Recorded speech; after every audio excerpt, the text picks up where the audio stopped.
guys, once again welcome back to my channel AP Education Hub, and today in this video we'll discuss about the novel Dr. Faustus by Christopher Marlowe. And guys, we'll discuss about the introduction to the author Christopher Marlowe, introduction to the play Dr. Faustus. Also we'll discuss about the main characters, we'll discuss about the summary, themes and the symbols. सो ये सारे topics इस video में हम cover करेंगे और इसीलिए ये video थोड़ी लंबी हो सकती है। अगर आप लोगों ने वीडियो लास्ट तक देखी तो आप लोगों को डॉक्टर फॉस्टर्स नॉवल अच्छे से क्लियर हो जाएगी। So without any delay let discuss about this play. So guys, first of all will discuss about the introduction to the author, और इसके ऑथर कौन है? Christopher Marlowe. So guys, Christopher Marlowe born in 1564 in the town of Canterbury. 1564 में Christopher Marlowe का जन्म हुआ Canterbury में। Educated at King's Grammar School in Canterbury, then in 1581 went to the Cambridge University. So guys देखो, इन्होंने जो अपनी शुरुआती पढ़ाई की वो किंग्स ग्रामर स्कूल से करी, जो कि कैंटरबरी में ही था। उसके बाद ये 1581 में कैम्ब्रिज यूनिवर्सिटी चले गए पढ़ने के लिए। And guys, his first play Tamburlaine was published in 1587 which brought him constant recognition. So guys देखो, इनका जो फर्स्ट प्ले था वो टेम्बरलेन था और ये 1587 में पब्लिश हुआ। और इस प्ले के बाद जो क्रिस्टोफर मार्लोव है वो बहुत ज़्यादा फेमस हो गए। मतलब इस नावल ने कॉन्स्टेंट रिकग्निशन, बहुत नाम दिलवाया, नेम फेम मिल गया इस नावल के बाद इन्हें काफ़ी। His poem Hero and Leander was left unfinished by him and completed by George Chapman. So guys देखो, इनकी जो ये पोएम थी हीरो एंड लैंडर, ये अनफिनिश्ड रह गई थी, पूरी नहीं हो पाई थी, इनकी मौत हो गई थी उससे पहले। और इनकी मौत के बाद ये जो पोएम थी ये जॉर्ज चैपमैन ने फिनिश की। So guys, Marlowe's life was abruptly cut short at the age of 29 years in 1593। So guys देखो, 29 ईयर्स की उम्र में ही जो ये मार्लोव थे इनकी डेथ हो गई थी 1593 में। बहुत कम उम्र में इनकी डेथ हो गई थी। And different versions of his death have been given by different writers. So guys देखो, ये इतनी जल्दी इनकी मौत के ऊपर जो अलग अलग राइटर्स हैं वो अलग अलग रीजंस देते हैं। कुछ कहते हैं इन्होंने सुसाइड कर लिया था, कुछ कहते हैं कि किन्हीं और ऑथर्स के कारण इनकी डेथ हो गई थी। मतलब इनकी डेथ के लिए अलग अलग वर्जन्स देते हैं अलग अलग राइटर्स, ऑथर्स। इनकी डेथ किस वजह से हुई उसका कोई स्पेसिफिक रीज़न हमें नहीं पता है। And guys, Marlowe had produced at least 4 great place. So guys देखो, इनकी मौत 29 ईयर्स की उम्र में ही हो गई थी, मतलब काफ़ी छोटे थे जब ये इनकी मौत हुई। लेकिन उसके बावजूद इन्होंने 4 ग्रेट प्ले हमें दिए हैं। 4 काफ़ी बड़े प्ले इनके हैं और उसमें से एक है डॉक्टर फॉस्टर्स, जिसको आज की इस वीडियो में हम डिस्कस कर रहे हैं। सो गाइज, अब हम डिस्कस कर लेते हैं इस प्ले के बारे में। So the tragical history of doctor Faustus is Marlowe's second play. So guys देखो, ये डॉक्टर फॉस्टर्स जो है, इसका पूरा नाम the tragical history of doctor Faustus है और ये मार्लोव का सेकंड प्ले है। Produced on stage in 1588 in England. So guys देखो, 1588 में ये फर्स्ट टाइम प्रोड्यूस हुआ स्टेज के ऊपर इंग्लैंड में। And it is a dramatised story of the life and the death of a medieval scholar who sells his soul to the devil. तो guys देखो, ये स्टोरी किस बारे में? बेसिकली एक ड्रामा है लाइफ और डेथ के बारे में, एक मिडीवियल स्कॉलर की, और स्कॉलर का नाम क्या है? फोस्टस। उसकी लाइफ और डेथ का एक ड्रामा है ये, जो अपनी सोल को बेच देता है डेविल को। मतलब जो ये स्कॉलर है फोस्टस, ये अपनी सोल को बेच देता है डेविल, मेफिस्टोफिलिस और ल्यूसीफर जो है उनको बेच देता है। उसी के बारे में ये पूरा प्ले है। And guys, Faustus gets tired of science limited knowledge. मतलब जो फोस्टस है ना, वो साइंस की लिमिटेड नॉलेज से थक चुका है, कि मतलब अब वो हर चीज़ सीख चुका है। As they can not fulfill his ambition of unlimited power. So guys देखो, जो साइंस है उससे हम लिमिटेड नॉलेज, लिमिटेड पावर ही में मिल सकती है। लेकिन जो डॉक्टर फोस्टस है वो उसे सारी नॉलेज हो चुकी है और वो इन सब चीज़ों से फेडअप हो चुका है, और ये जो नॉलेज है वो उसको अनलिमिटेड पावर नहीं दिला पा रही है। इसीलिए he turns to the magic and calls Mephistopheles with whom he science a contract. और इसीलिए वो ब्लैक मैजिक सीखता है और मेफिस्टोफिलिस एक डेविल को बुलाता है, जिसके साथ वो एक कॉन्ट्रैक्ट साइन करता है। वो कॉन्ट्रैक्ट क्या है वो हम समरी में डिस्कस करेंगे। And guys, this play has a prologue, a short epilogue and 5 acts. Guys देखो, इस प्ले में एक प्रोलोग है, एक शॉर्ट एपिलोग है और 5 एक्ट्स हैं। जो एक्ट 1 है उसमें 4 सीन्स है, जो एक्ट 2 है उसमें 2 सीन्स है, जो एक्ट 3 है उसमें 1 सीन है, और जो एक्ट 4 है उसमें 5 सीन है, और एक्ट 5 में 3 सीन्स हैं। So guys, chorus enters 3 times in the play and provides background knowledge. So guys देखो, इस प्ले में जो कोरस है वो 3 टाइम एंटर होती है और हमें बैकग्राउंड नॉलेज बताती है कि मतलब क्या चल रहा है उस टाइम पर। सो ये तो हो गया गाइज इस प्ले का introduction. Now will discuss about the main characters. So guys, सबसे पहला कैरेक्टर आता है फॉस्टस। फॉस्टस जो है वो इस प्ले का प्रोटैगनिस्ट है, जो कि एक मिडीवियल स्कॉलर है वही अपनी सोल को बेचता है डेविल्स को।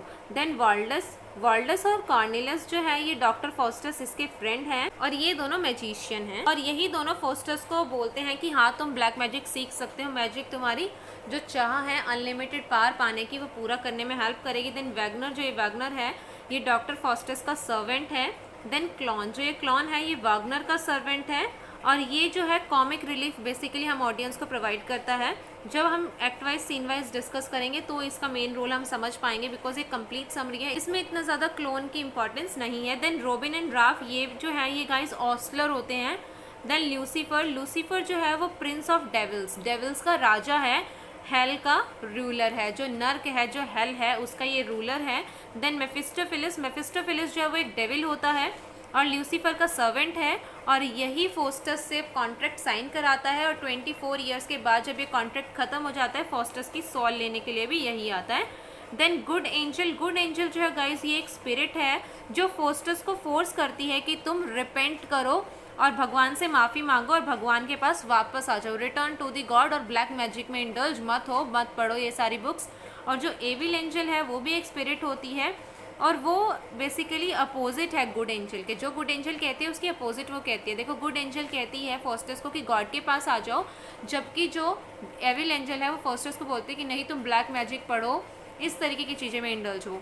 सो एविल एंजल जो है वो फोस्टस को रीज़न देती है कि तुम्हें गॉड के पास वापस क्यों नहीं जाना चाहिए, क्यों रिपेंट नहीं करना चाहिए, बिकॉज ब्लैक मैजिक तुम्हारी जो अनलिमिटेड पावर्स पाने की चाह है उसे पूरा करेगा। इस तरीके से वो फोस्टस को समझाती है। देन पोप, सो गाइज देखो पोप जो है head of Roman Catholic Church होता है, political figure in Europe. Then Duke of Vanholt, जो ये ड्यूक ऑफ वैन होल्ट है ये जर्मन नॉबलमैन है जर्मनी का। देन बेल्जीबब भी एक डेविल होता है। देन कॉरस तो आप लोगों को पता ही है, एक ओल्ड मैन भी एंटर होता है, उसके अलावा भी काफ़ी सारे माइनर कैरेक्टर्स इस प्ले में हैं। Guys now will discuss about this summary which is the main important part जो कि आप लोग समझना चाहते हैं। तो गाइज देखो this play opens with the speech of chorus सबसे पहले एंटर होती है और वो हमें इंट्रोड्यूस कराती है फोस्टस से कि फोस्टस का जन्म एक गरीब फैमिली में होता है जर्मनी में, और जर्मनी में एक टाउन होता है रोडस, वहाँ पर इसका जन्म होता है। And guys, later on, Faustus went to Wittenberg, brought up by her relatives, made rapid progress in theological studies. Guys, देखो जब ये फोस्टस बड़ा हो जाता है ये विटनबर्ग जाता है और विटनबर्ग में इसकी जो देखभाल है सारी इसके रिलेटिव्स करते हैं और वहाँ पर ये थियोलॉजिकल स्टडीज़ में इंडल्ज हो जाता है। ये पढ़ाई में काफ़ी ज़्यादा इंटेलिजेंट होता है और ये काफ़ी ज़्यादा प्रोग्रेस करता है थियोलॉजिकल स्टडीज़ में और इसी कारण he got scholarship adorned by his researches, received degree of doctor of divinity. देखो ये इतना इंटेलिजेंट था कि इसने डॉक्टरी की डिग्री ले ली है। सो गाइस देखो because of his excellence in this field he developed an intellectual pride. इसके अंदर एक प्राउड आ जाता है, घमंड सा आ जाता है कि हाँ मतलब मैं इतना ज़्यादा इंटेलिजेंट हूँ, इतनी ज़्यादा एक्सीलेंस मुझे इस फील्ड में मिली है। And his pride went beyond the normal limits and he tried to overreach himself. कि मतलब जो इसका प्राइड है, जो इसकी ईगो है वो इतनी ज़्यादा बढ़ जाती है कि वो नॉर्मल लिमिट से बाहर जाना चाहता है, बियॉन्ड द नॉर्मल लिमिट्स। की मतलब भगवान हमें जितना परमिट करते हैं कि हाँ हम इतने तक ही लिमिटेड चीज़ें हैं, यहाँ से ऊपर हम नहीं जा सकते। देखो जैसे कि इकैरस था, इकैरस जो है वो बहुत ऊंचाई पर जाना चाहता था और इसीलिए वो उड़ते उड़ते इतना ऊपर चला जाता है कि वो सन के नज़दीक पहुँच जाता है, जहाँ पर जाकर उसके जो पंख होते हैं वो जल जाते हैं। सिमिलरली यहाँ पर फोस्टस है कि वो इतना ज़्यादा ऊपर जाना चाहता है, नॉर्मल लिमिट के बाहर ही जाना चाहता है। उसको भी यहाँ पर इकैरस से हम कंपेयर कर सकते हैं और ये जो उसकी नॉर्मल लिमिट से ऊपर जाने की चाह है ना, यही उसका ट्रैजिक फेट का रीज़न बनती है। सो गाइज इसको बहुत ज़्यादा पावर चाहिए थी, इसीलिए he indulged in the black magic practices. की मतलब इसे अनलिमिटेड पावर्स चाहिए थी और इसीलिए ब्लैक मैजिक प्रैक्टिसेस में इंडल्ज हो जाता है। And then Faustus is shown frustrated with the various fields of knowledge. देखो जो फोस्टस है ना वो नॉलेज की इन सभी फील्ड से थक चुका है कि उसने डॉक्टरी भी सीख ली है, थियोलॉजी भी सीख ली है, हर चीज़ की उसे नॉलेज हो गई है, इसीलिए वो पढ़ाई करके और इन सब नॉलेज से थक चुका है जो उसे लिमिटेड पावर दिला रही हैं। तो गाइज देखो he is attracted to logic but in this he attained great proficiency. So देखो ये लॉजिक में पहले अट्रैक्ट हुआ था लेकिन उस फील्ड में इसने बहुत ज़्यादा प्रोफिशिएंसी अटेन कर ली है। Now he turns to magic as magic will not only bring him wealth but power and glory also। पहले वो लॉजिक में इंडल्ज था जिसमें उसने काफ़ी सारी मतलब बहुत ज़्यादा नॉलेज ले लिया, अब वो और ज़्यादा नॉलेज कहाँ से ले, क्योंकि जो ये लॉजिक है ये उसको लिमिटेड पावर दिला रहा है, इसीलिए अब वो मैजिक में इंडल्ज हो जाता है, बिकॉज मैजिक उसे अनलिमिटेड पावर दिलाएगा। मैजिक सिर्फ उसे वेल्थ ही नहीं बल्कि पावर और ग्लोरी और उसका नेम फेम भी दिलवाएगा। और इसीलिए जो डॉक्टर फोस्टर्स अपना माइंड सेट कर लेता है कि अब वो ब्लैक मैजिक प्रैक्टिसेस में इंडल्ज होगा, and he orders his servant Wagner to go and request his friend Valdes and Cornelius to visit him. इसीलिए जो ये डॉक्टर फोस्टर्स है ये अपने सर्वेंट वैगनर को भेज देता है अपने फ्रेंड्स वेल्डस और कार्निलस के पास कि जाओ तुम उन्हें बुलाकर लाओ, मुझे उनसे कुछ बात करनी है, उन्हें बोलो कि फोस्टर्स उनसे मिलना चाहता है।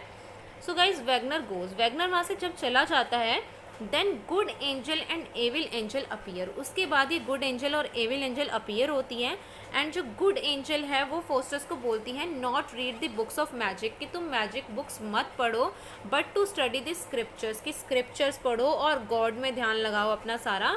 But evil angel encourages Faustus to study magic and to become as powerful on the earth as the God in the sky. So evil angel देखो यहाँ पर उसे पार का लालच दे रही है कि हाँ तुम भगवान जितने शक्तिशाली हो सकते हो, जितना भगवान आसमान में स्काई में शक्तिशाली है, पावरफुल है, उतने ही पावरफुल तुम अर्थ पर हो सकते हो। इसीलिए वो एनकरेज करती है फोस्टर्स को कि तुम ब्लैक मैजिक की ये बुक्स पढ़ो। सो गाइज देखो, these two angels represent two aspect of Faustus himself. देखो गाइज जो ये एंजल्स है ना, जो ये एंजल्स बोल रही हैं, ये बेसिकली हमें फोस्टर्स का जो माइंड है वही रिप्रेजेंट कर रही हैं कि फोस्टर्स के माइंड में किस तरीके से कॉन्फ्लिक्शन चल रहा है, कॉन्फ्लिक्ट चल रहा है उसके माइंड में कि वो गुड के साथ रहे या एविल के साथ जाए। और उसके बाद वो डिसाइड करता है कि वो मैजिक के साथ ही जाएगा, बिकॉज जो मैजिक है वो उसे पावर और प्लेजर दोनों ही चीज़ें दिलवाएगा। एंड देन हिज फ्रेंड्स कम, कि मतलब जो वैगनर गया था वेल्डस और कार्निलस को बुलाने, वो दोनों आ जाते हैं, and Faustus determines to side evil angel and studies magic with the help of his friends. So guys देखो, फोस्टर्स के जो ये दोनों फ्रेंड्स थे ये मैजिशियन होते हैं ऑलरेडी, और ये भी फोस्टर्स को बोलते हैं कि हाँ जो मैजिक है वो तुम्हें काफ़ी ज़्यादा एंटरटेन करेगा, और इसीलिए अपने फ्रेंड की हेल्प से मैजिक बुक पढ़ना स्टार्ट कर देता है। So guys at night Faustus conjures to summon Mephistopheles. देखो जो ये मेफिस्टोफिलिस है ये एक डेविल है, और रात को ये जो फोस्टर्स है मतलब इसने अच्छे से अब ब्लैक मैजिक की प्रैक्टिस कर ली है, और इसीलिए ये बुलाता है, समन करता है मेफिस्टोफिलिस को, इस डेविल को बुलाता है रात को, और मेफिस्टोफिलिस इसके सामने अपीयर हो जाता है। सो जो ये फोस्टर्स है ना, ये उसको देखकर बहुत ज़्यादा बुरा सा महसूस करता है कि मतलब उसकी अपीयरेंस इतनी गंदी लगती है इसको। इसीलिए जो फोस्टर्स है, फोस्टर्स कमांड्स और orders him to go back and return in the guise of an old Franciscan friar, as it does not want to see him in his real shape which is too ugly to be tolerated. कि मतलब वो order करता है मेफिस्टोफिलिस को कि जाओ और वापस आओ अपना ये हुलिया बदल कर, और तुम अपने आप को डिस्गाइज करके आओ as an old Franciscan friar. And guys he obeyed and Faustus fills with pride. So guys देखो, जो ये मेफिस्टोफिलिस था वहाँ से चला जाता है और अपने आप को डिस्गाइज करके आता है एज फ्रांसिस्कन फ्रायर। सो जो फोस्टर्स था वो इस चीज़ से बहुत ज़्यादा खुश होता है, उसके अंदर एक अलग ही प्राइड आ जाता है कि हाँ उसकी बात मानी जा रही है। And then Faustus wants him to promise that he will serve Faustus during his whole life and carry out all of his comments. So guys उसके बाद जो ये फोस्टर्स है इस चीज़ से बहुत खुश होता है, उसके अंदर प्राइड आ जाता है, और इसीलिए वो बोलता है मेफिस्टोफिलिस को कि तुम मुझसे प्रॉमिस करो कि पूरी मेरी ज़िंदगी भर तुम मेरी सर्विस में रहोगे, और जो भी मैं तुम्हें ऑर्डर दूंगा, कमांड्स दूंगा, तुम उन्हें फुलफिल करोगे। So guys Mephistopheles expresses his inability to do so without the order of Lucifer. So guys देखो, यहाँ पर जो मेफिस्टोफिलिस है वो बोलता है कि वो अपने मास्टर ल्यूसीफर की परमिशन के बिना ऐसा नहीं कर सकता है, बिकॉज ल्यूसीफर उसके मास्टर है और जो ल्यूसीफर बोलते हैं वही वो करता है। तो यहाँ पर फोस्टर्स उसे बोलता है कि फिर तुमने मेरी ये बात क्यों मानी जब मैंने तुम्हें बोला कि अपने आप को डिस्गाइज करके आओ। Then Mephistopheles explains that the servant of Lucifer, मतलब जो ये मेफिस्टोफिलिस है, searches for the people who decides to renounce God, कि ये उन लोगों को ढूंढते हैं जो गॉड को रिनाउंस करते हैं, गॉड को मानने से मना कर देते हैं, या स्क्रिप्चर्स और क्राइस्ट को मानने से मना कर देते हैं। और यहाँ पर जो फोस्टर्स है वो वैसा ही एक बंदा है, इसीलिए मेफिस्टोफिलिस उसका ये वाला ऑर्डर फुलफिल करता है। लेकिन वो बोलता है कि मैं तुम्हारी ये बात कि तुम्हें लाइफ टाइम सर्व करूँ, तुम्हारी सर्विस में रहूँ, ये ल्यूसीफर की परमिशन के बिना मैं नहीं कर सकता हूँ। एंड देन जो मेफिस्टोफिलिस है वो बताता है फोस्टर्स को that how Lucifer once an angel fall from heaven and become the ruler of all evil spirits। किस तरीके से जो ल्यूसीफर थी वो एक एंजल थी और हेवन में रहती थी, लेकिन एक दिन जो है वो हेवन से गिरा दी जाती है और वो यहाँ पर आकर सभी एविल स्पिरिट्स का रूलर बन जाता है, मतलब वो डेविल वर्ल्ड का, मतलब हेल का रूलर बन जाता है। सो गाइस देखो, जब ये ल्यूसीफर के बारे में बताता है मेफिस्टोफिलिस हेवन वगैरह के बारे में, तो फोस्टर्स पूछता है कि हेवन आखिर है क्या। सो फोस्टस की इस पूछने वाली बात पर जो मेफिस्टोफिलिस है उसे बताता है कि हेवन प्रोवाइड्स ग्रेटेस्ट ब्लिस, कि हेवन जो है वो ग्रेटेस्ट ब्लिस हमें प्रोवाइड करता है, और absence of heaven is hello, कि जहाँ पर हेवन नहीं है वो सभी जगह हेल है। And once a person is condemned to hell he can never come out of it, और एक बार जो बंदा हेल में चला गया वो कभी उससे बाहर नहीं आ सकता। और मेफिस्टोफिलिस क्या कहता है कि जहाँ पर भी वो जाता है वो जगह हेल बन जाती है, मतलब wherever Mephistopheles goes he carries the hell with him, कि जहाँ भी वो जाता है वो अपने साथ हेल को लेकर जाता है। और इनडायरेक्टली यहाँ पर जो मेफिस्टोफिलिस है वो फोस्टस को बेसिकली डराने की कोशिश करता है, और उसकी जो सोल है, फोस्टस की जो सोल है उसमें एक डर पैदा करने की कोशिश करता है।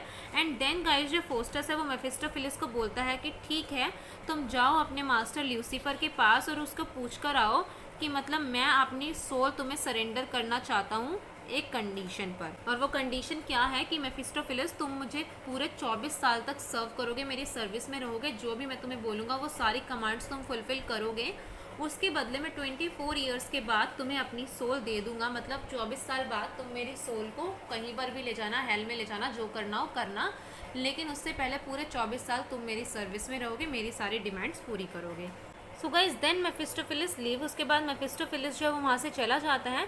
And Faustus is debating in his mind whether he should remain with the God और go to devil. So guys देखो यहाँ पर जो फोस्टस है वो दोबारा से डिबेटिंग मूड में है, कि मतलब उसके माइंड में दोबारा से ये कॉन्फ्लिक्ट चल रहा है कि उसे गॉड के साथ रहना चाहिए या डेविल के साथ जाना चाहिए। And this inner conflict is symbolised by good angel and evil angel. So जैसा कि हमने स्टार्टिंग में डिस्कस किया, सिमिलरली यहाँ पर इसके माइंड का जो ये कॉन्फ्लिक्ट है ये गुड एंजल और एविल एंजल से सिम्बलाइज किया जाता है। मतलब जो गुड एंजल है वो फोर्स करती है फोस्टस को कि तुम गॉड की साइड ही रहो और स्क्रिप्चर्स पढ़ो और क्राइस्ट की तरफ रहो, जबकि जो एविल एंजल है वो दोबारा से उसे वेल्थ और ऑनर का प्रॉमिस करती है, इस तरीके से उसे टेम्प्ट करने की कोशिश करती हैं। And guys good angel ask him to think of heaven and heavenly things, कि जो गुड एंजल है वो हेवन और हेवनली थिंग्स के बारे में सोचने के लिए बोलती है फोस्टस को, while evil angel tempts him with the promise of wealth and the honour, कि तुम्हें जो ये ब्लैक मैजिक है कितना ज़्यादा वेल्थ और ऑनर दिलवा सकता है। So guys mention of wealth tempts Faustus and rejects the good and accepts the evil. So देखो जो ये वेल्थ और ये ऑनर वाला जो वर्ड मेंशन हुआ ना, ये फोस्टस को टेम्प्ट कर लेता है। फोस्टस इस वर्ड से बहुत ज़्यादा इंप्रेस हो जाता है और इसीलिए वो गॉड को रिनाउंस कर देता है, मतलब गुड एंजल को रिजेक्ट कर देता है और एविल एंजल के प्रपोजल को एक्सेप्ट कर लेता है। So guys, then Mephistopheles returns and informs him that Lucifer agreed and Faustus will have to write the agreement in his own blood. So guys देखो उसके बाद जो Mephistopheles है वो वापस आता है और बताता है कि जो ल्यूसीफर है उसने उसका ये प्रपोजल जो कॉन्ट्रैक्ट फोस्टस दे रहा है वो एक्सेप्ट कर लिया है, लेकिन एक शर्त है ल्यूसीफर की भी कि जो फोस्टस है उसको ये पूरा अग्रीमेंट अपने ब्लड में लिखना होगा। He will have to write the agreement in his own blood. So guys देखो यहाँ पर गॉड फोस्टस को रोकने की कोशिश कर रही हैं कि वो एविल की साइड ना जाएं, because when Faustus writes the agreement blood congeals and Mephistopheles melt it with the burning coals, की मतलब जब फोस्टस लिखता है ना ये अग्रीमेंट तो फोस्टस का जो ब्लड है वो कंजील मतलब जम जाता है। सो मेफिस्टोफिलिस उसका ब्लड मेल्ट करने के लिए बर्निंग कोल्स का यूज़ करता है। और गाइज सिर्फ इतना ही नहीं, जब वो ये कॉन्ट्रैक्ट साइन कर रहा था उसके हाथ पर लिखा आ जाता है कि man run away appears on his arm, कि मतलब जब वो ये कॉन्ट्रैक्ट लिख रहा था, अग्रीमेंट लिख रहा था, उसके हाथ पर उसकी आर्म पर ऐसा लिखा आता है man run away. So guys Faustus is confused where he should run because God will not accept him, so he decides to ignore to divert his mind. Mephistopheles arranges entertainment. So guys देखो Faustus confuse हो जाता है, puzzle हो जाता है कि कहाँ जाना चाहिए उसे, वेयर ही शुड रन, क्योंकि गॉड जो है वो तो उसे एक्सेप्ट करेंगे नहीं, इसीलिए वो डिसाइड करता है कि वो इस वार्निंग को इग्नोर करेगा और वो डेविल के साथ मतलब एविल साइड चला जाता है और ये कॉन्ट्रैक्ट साइन कर देता है। सो गाइस ये कॉन्ट्रैक्ट साइन होने के बाद जो फोस्टस है उसका माइंड डाइवर्ट करने के लिए जो मेफिस्टोफिलिस है उसके लिए कुछ एंटरटेनमेंट अरेंज करता है। कुछ डेविल्स आते हैं उसके सामने, उसको क्राउन्स देते हैं, रिच गारमेंट्स देते हैं, कपड़े देते हैं महंगे महंगे, और मतलब इस तरीके से वो फोस्टस को टेम्प्ट करते हैं कि हाँ मतलब अब फोस्टस उनकी साइड आ गया तो वो भी फोस्टस को थोड़ा खुश कर रही हैं। गाइस उसके बाद जो मेफिस्टोफिलिस है वो श्योर करता है फोस्टस को कि वो डेविल्स को कभी भी बुला सकता है, उसकी मर्जी है, उसकी विल है, जब वो चाहे डेविल्स को बुला सकता है, डेविल्स उसके सामने अपीयर हो जाएंगे। And then Mephistopheles reads the agreement and the bond and says that Faustus will not suffer because of the contract and there is no life after the death. सो उसके बाद जो मेफिस्टोफिलिस है वो इस बॉन्ड को पढ़ता है, अग्रीमेंट को पढ़ता है और फोस्टस को बोलता है that Faustus will not suffer because इस कॉन्ट्रैक्ट के कारण जो लाइफ है वो फोस्टस को डेथ के बाद नहीं मिलेगी. There is no life after the death for Faustus, क्योंकि फोस्टस ने डेविल्स के साथ ये कॉन्ट्रैक्ट कर लिया है. So guys then Faustus ask many questions to Mephistopheles. So guys देखो उसके बाद जो फोस्टस है वो मेफिस्टोफिलिस से काफ़ी सारे क्वेश्चंस पूछता है और वो दोबारा से हेल के बारे में पूछता है कि आखिर हेल है क्या. And Mephistopheles tells him that hell is not a name of any particular place or a region but it's a condition in which one feels torture. So guys उसके बाद मेफिस्टोफिलिस बताता है फोस्टस को कि हेल जो है वो किसी पर्टिकुलर जगह का नाम नहीं है. हेल तो एक कंडीशन है जिसमें एक बंदे को बहुत ज़्यादा टॉर्चर किया जाता है. That person feel torture, person तो नहीं जो सोल होती है उसको टॉर्चर किया जाता है. इस तरीके से यहाँ पर मेफिस्टोफिलिस उसको हेल के बारे में बताता है. लेकिन जो फोस्टस है उसके माइंड में यही चलता रहता है कि आखिर हेल जो है वो है क्या. And then Faustus says that the idea of hell is only a myth and devil says that he may hold that view till experience changes his mind. So Faustus क्या कहता है कि हेल का जो ये आइडिया है ये तो सिर्फ एक मिथ है. इसीलिए जो डेविल्स हैं वो बोलते हैं फोस्टस को वेट करना चाहिए जब तक वो एक्सपीरियंस ना कर ले इस चीज़ को. जब वो इस चीज़ को एक्सपीरियंस कर लेगा उसे पता लग जाएगा कि आखिर हेल है क्या. एंड गाइज उसके बाद जो फोस्टस है, Faustus ask Mephistopheles for a wife. Faustus Mephistopheles को एक वाइफ के लिए बोलता है एंड मेफिस्टोफिलिस उसे बोलता है कि फॉरगेट अबाउट द मैरिज, शादी करने की क्या ज़रूरत है. Have a new mistress every night, तुम्हें हर रात को एक न्यू मिस्ट्रेस मिल जाएगी, तुम्हें शादी करने की क्या ज़रूरत है. And then Mephistopheles promises Faustus that every night he'll get a woman of his own desire, कि जिस विमेन को वो चाहेगा हर रात मेफिस्टोफिलिस उसे वो एक विमेन ला देगा. सो इस तरीके से फोस्टस के दिमाग में जो शादी का आइडिया आता है मेफिस्टोफिलिस उस आइडिया को ही ख़त्म कर देता है. And then Mephistopheles gives him a book of magic. उसके बाद जो मेफिस्टोफिलिस है वो एक मैजिक बुक दे देता है फोस्टस को कि किस तरीके से जो फोस्टस है वो अपनी ग्रेट पावर को सिर्फ ह्यूमन बींग्स पर ही नहीं बल्कि हर एलिमेंट्स पर अप्लाई कर सकेगा. और बोलता है कि तुम इस बुक को पढ़ लेना, उसके बाद तुम हर चीज़ पर मैजिक को अप्लाई कर सकते हो. And guys then several year passes, कुछ साल बीत जाते हैं and Faustus is shown having an inner conflict. कुछ सालों बाद फोस्टस के माइंड में दोबारा से ये इनर कॉन्फ्लिक्ट चलता है और इस इनर कॉन्फ्लिक्ट को दोबारा से गुड एंजल और एविल एंजल के थ्रू शो किया जाता है. सो गाइज देखो यहाँ पर जो फोस्टस है ना, he is repenting for his contract with devil and cursing Mephistopheles. यहाँ पर फोस्टस अपने कॉन्ट्रैक्ट के लिए रिपेंट कर रहा है, पछता रहा है कि उसने डेविल्स के साथ ये कॉन्ट्रैक्ट क्यों कर लिया. एंड ही कर्सेस मेफिस्टोफिलिस, मेफिस्टोफिलिस को कोसता है कि उसकी वजह से वो उसने ये कॉन्ट्रैक्ट किया है. And guys once again good angel and the evil angel appear. उसके बाद दोबारा से good angel and evil angel आती है और दोनों ही उसे अपनी अपनी डायरेक्शन में ले जाने की कोशिश करती है. गुड एंजल गॉड की तरफ और एविल एंजल डेविल्स की तरफ. सो गाइस उसके बाद जब ये एंजल्स चली जाती हैं फोस्टस सोचता है कि अब तो रिपेंट करना इम्पॉसिबल है, रिपेंट करना अब तो पॉसिबल है ही नहीं. And then Faustus realizes that he is beyond the repent, की अब तो वो रिपेंट वाली उस सिचुएशन से बाहर आ चुका है. लेकिन फिर भी वो रिपेंट करने की कोशिश करता है and he appeals to Christ to save him. And then angry Lucifer appears and rebukes him for trying to breach the contract. So guys देखो जब ये फोस्टस माफ़ी मांगता है, क्राइस्ट के सामने जाता है, रिपेंट करता है, तो गुस्से में आता है ल्यूसीफर उसके सामने और उसे बोलता है कि तुम ये कॉन्ट्रैक्ट तोड़ने की हिम्मत कर रहे हो. कि मतलब वो फोस्टस को बहुत ज़्यादा डरा देता है ल्यूसीफर. और ल्यूसीफर के साथ साथ वहाँ पर बेल्जीबब और मेफिस्टोफिलिस भी आ जाते हैं और ये तीनों ही वार्न करते हैं फोस्टस को कि तुम गॉड के बारे में मत सोचो and think only of the devil. तुम सिर्फ डेविल के बारे में सोचो, अब तुम गॉड के बारे में बिल्कुल भी नहीं सोच सकते हो. And guys then the Lucifer summons 7 deadly sins to entertain Faustus. So guys then जो ल्यूसीफर है वो 7 डेडली सिंस को इन्वाइट करता है फोस्टस को एंटरटेन करने के लिए. गाइस देखो जो ये 7 डेडली सिंस है ये बहुत ज़्यादा इंपॉर्टेंट है, ये एग्जाम्स में आ भी जाता है इसके ऊपर क्वेश्चन. सो इसके ऊपर अगर आप लोग चाहते हैं तो मैं अलग से पूरी एक वीडियो बना दूंगी बिकॉज अगर मैं यहाँ पर डिस्कस करूँगी तो वीडियो बहुत ज़्यादा लंबी हो जाएगी. सो 7 डेडली सिंस कौन कौन से हैं? Pride, covetousness, wrath, envy, sloth, gluttony and the lechery. Each describes itself and its disposition. So guys देखो ल्यूसीफर इन 7 डेडली सिंस को बुलाता है और ये हर डेडली सिंस अपने आप को डिस्क्राइब करता है और इसकी डिस्पोजिशन क्या है उसको भी डिस्क्राइब करता है. उसके बाद गाइज एंटर होती है chorus and chorus enters and informs us about the Faustus has been learning the secrets of astronomy and has ascended to the top of the Olympus mountain and he has travelled throughout the universe. So guys उसके बाद chorus आती है opening scene में third act के, और third act के opening scene में जो ये कोरस आती है हमें बताती है कि जो फोस्टस है उसने एस्ट्रोनॉमी के बारे में काफ़ी सारे सीक्रेट सीख लिए हैं और वो ओलंपस माउंटेन पर भी जाकर घूमकर आ चुका है। सो इस तरीके से जो फोस्टस है वो पूरे यूनिवर्स में घूम लेता है, सभी प्लैनेट्स पे घूम लेता है। And guys after seeing the towns of Treveris, Naples, Venice and Padua he arrives in Rome. So guys देखो इन सब प्लेसेस पर घूमकर अब जो फोस्टस है वो आ गया है रोम में। और गाइस रोम में आने के बाद जो फोस्टस है मेफिस्टोफिलिस को बोलता है कि मुझे इनविजिबल कर दो, और जो मेफिस्टोफिलिस है वो इनविजिबल कर देता है उसे, बिकॉज जो फोस्टस है वही बोलता है ऐसा करने के लिए। और यहाँ पर इनविजिबल होने के बाद जो ये फोस्टस है यहाँ पर काफ़ी ज़्यादा ट्रिक्स करता है पोप के ऊपर। मतलब पोप का बेसिकली वो मजाक बनाने की कोशिश करता है, plays a few tricks on the pope. और वो क्या करता है, ही snatches away the dishes, pope के आगे से डिशेस खींच लेता है, ड्रिंक्स ले लेता है उसके हाथों में से, और तो और वो पोप के कानों पर भी मारता है, कभी उसके कान खींचता है। सो इस चीज़ से जो पोप है वो बहुत ज़्यादा गुस्सा हो जाता है and he orders the friars to perform a ritual.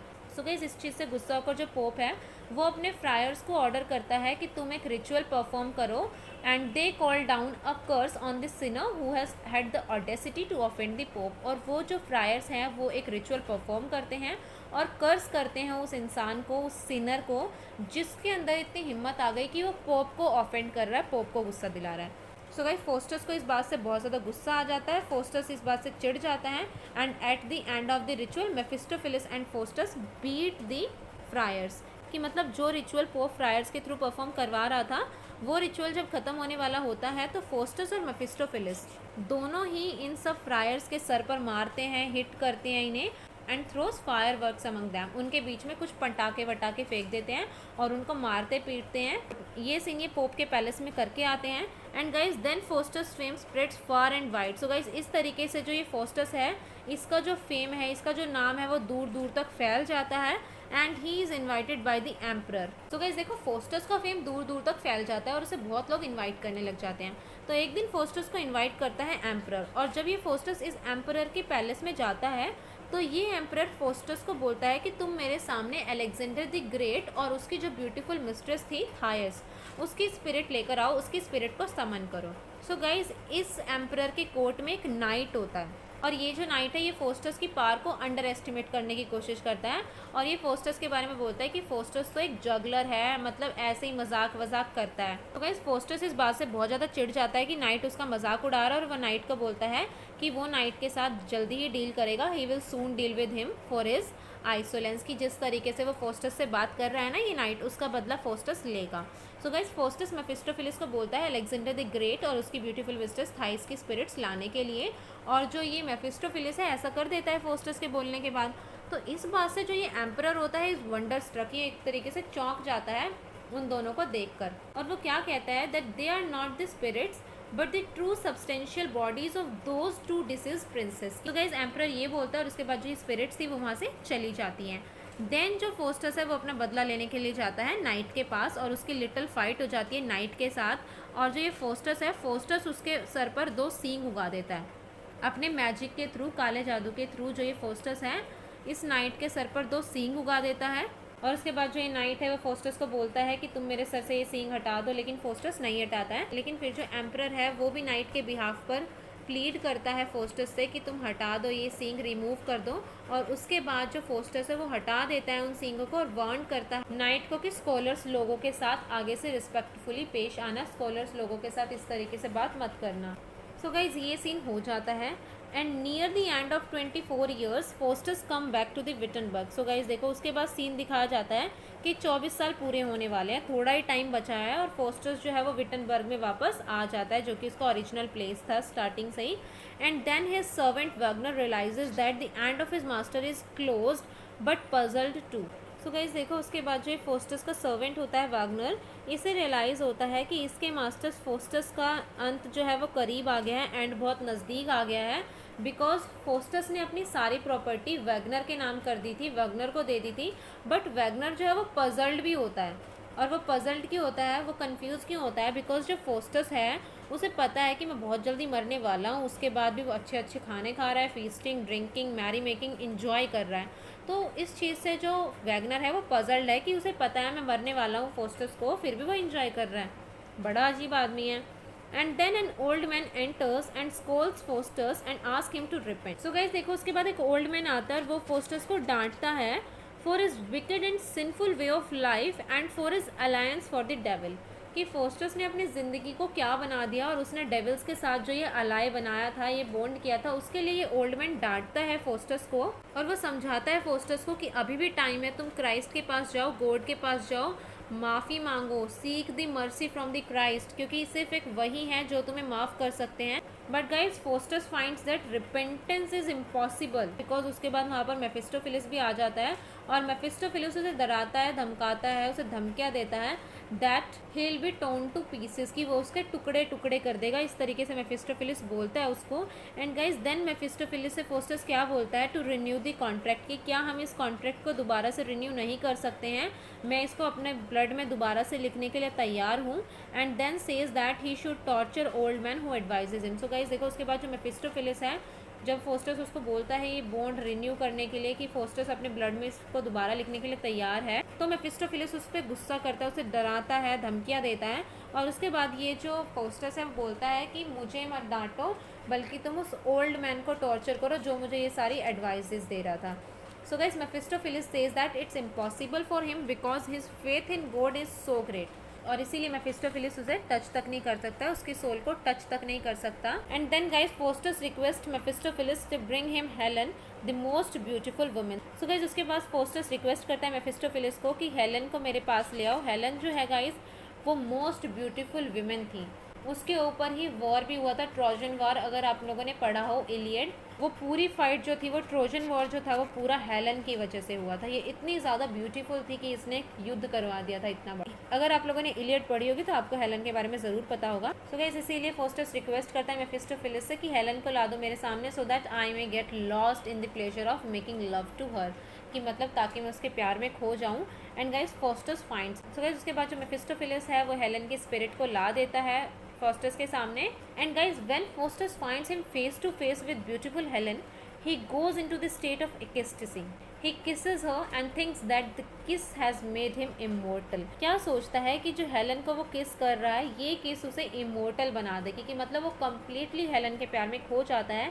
And guys उसके बाद जो ये ओल्ड मैन है, ये ओल्ड मैन दोबारा से एंटर होता है और वो फोस्टर्स से बातें करता है और ये फोस्टर्स को एडवाइस करता है कि ब्लैक मैजिक छोड़ दो और गॉड की तरफ चले जाओ, अभी भी तुम्हारे पास टाइम है। सो गाइज इस बार जो डेविल्स हैं, मतलब मेफिस्टोफिलिस जो है वो ओल्ड मैन को टॉर्चर करता है, उसको टॉर्चर करने की कोशिश करता है और ओल्ड मैन जो है he thinks that this torture is a test of his loyalty to God, कि ये टॉर्चर जो डेविल कर रहे हैं उसके ऊपर, ये तो उसकी लॉयल्टी टेस्ट हो रही है गॉड के लिए, कि उसका गॉड में कितना ट्रस्ट है, कितना लॉयल है वो गॉड के लिए। कि मतलब गाइस हमें ये पता लग रहा है कि फोस्टर्स जो है वो इतना ज़्यादा बेवकूफ़ था कि उसने कॉन्ट्रैक्ट कर लिया डेविल्स के साथ, और जबकि यहाँ पर ओल्ड मैन है वो इतना ज़्यादा लॉयल है गॉड के लिए। So guys in the last scene Faustus is feeling miserable. So guys last scene में आकर जो फोस्टर्स है वो मिजरेबल फील करता है, वो अपने स्कॉलर्स फ्रेंड के साथ बैठा होता है और वो बहुत ज़्यादा मिजरेबल यहाँ पर फील करता है। And he tells his scholar that his and is near, और वो अपने स्कॉलर फ्रेंड्स को क्या बताता है कि उसका जो अंत है वो बहुत ज़्यादा नज़दीक आ गया है, बिकॉज अब सिर्फ 1 घंटा बचा है और रात को जो मेफिस्टोफिलिस है और जो डेविल्स है वो आएंगे और उसकी सोल को हेल में ले जाएंगे, बिकॉज उसने एक बहुत बड़ा पाप किया है। He has committed this sin of renouncing the God, कि उसने गॉड को रिनाउंस किया है और इसीलिए रात को डेविल्स आ जाएंगे और उसकी जो ये सोल है उसे हेल में ले जाएंगे। सो गाइस उसके बाद जो फोस्टर्स है वो रोना चाहता है, he would like to weep, लेकिन जो डेविल्स हैं वो उसे रोने तक नहीं देते हैं और वो अपने हाथों को ऊपर उठाने की कोशिश करता है, गॉड की प्रेयर करना चाहता है, लेकिन जो डेविल्स है वो उसके हाथ तक नहीं जुड़ने देते हैं, मतलब devils does not allow him to hold his hand. और उसके बाद वो अपने स्कॉलर्स फ्रेंड को बोलता है कि मुझे अकेला छोड़ दो, बिकॉज अब मेरा अंत बहुत नज़दीक आ गया है, और सभी स्कॉलर्स वहाँ से चले जाते हैं गाइज। और उसके बाद अब सिर्फ आधा घंटा रह जाता है। So guys Faustus wishes many things to happen to prevent his damnation.